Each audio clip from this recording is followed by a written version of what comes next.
It is great to see everybody out here today. I'm Kromm. I'm with the Institute for Southern Studies. We are founded by civil rights veterans. We're a media and research organization.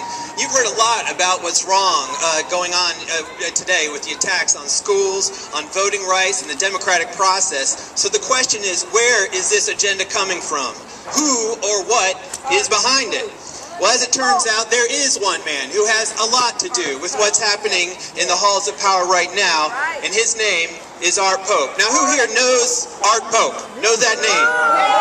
All right. Well, it's glad to see so many hands because it has not always been that way. For years, our Pope was one of Raleigh's best-kept secrets. He was the wizard behind the curtain, a big money power broker who operated in the shadows, spending tens of millions of dollars to buy influence, but he didn't want people to know what he was doing.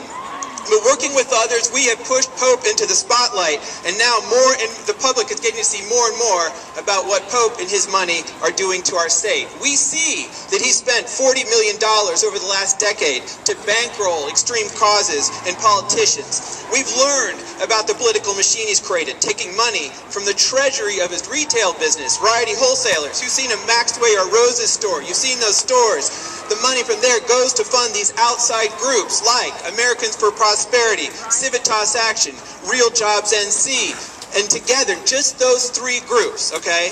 Just those three groups accounted for 75%, 3 out of 4 of the outside money that came flooding into our state legislative elections in 2010. And Pope's politicians won nearly 80% of those races, some by just a few hundred votes. The public knows more now about the right-wing network that Pope funds, almost single-handedly, that more than 85% of the income of all the leading North Carolina right-wing organizations, those attack groups, comes from our Pope's foundation. You know about these groups: the John Locke Foundation, the Civitas Institute, the Pope Center for Higher Education and Policy. Nationally, Pope is a close ally of the Koch brothers. Who's heard of the Koch brothers? The billionaire energy tycoons from Kansas. Pope is a regular invitee of the Koch's Billionaires Club at the swanky resorts around the country, and they put money into many of the same groups. Pope is Koch Jr.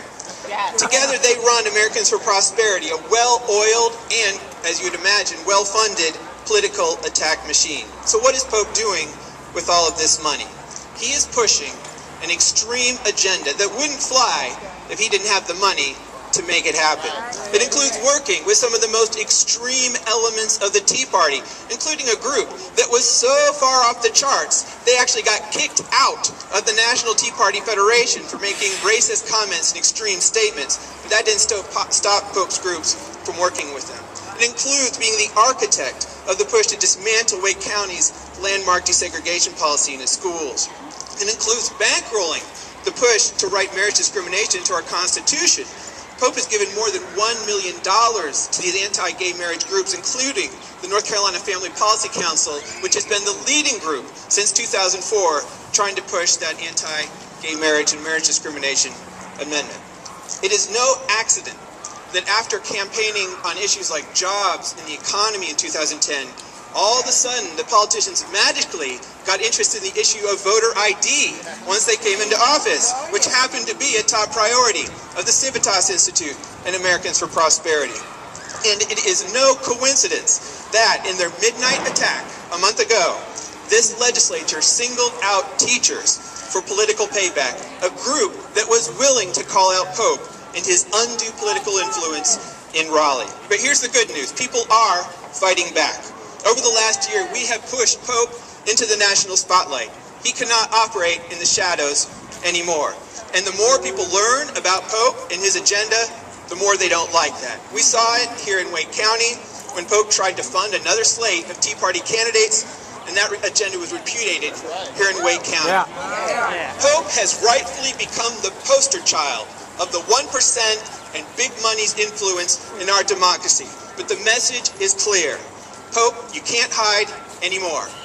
People can triumph over big money, and together we will defend our democracy. Thank you.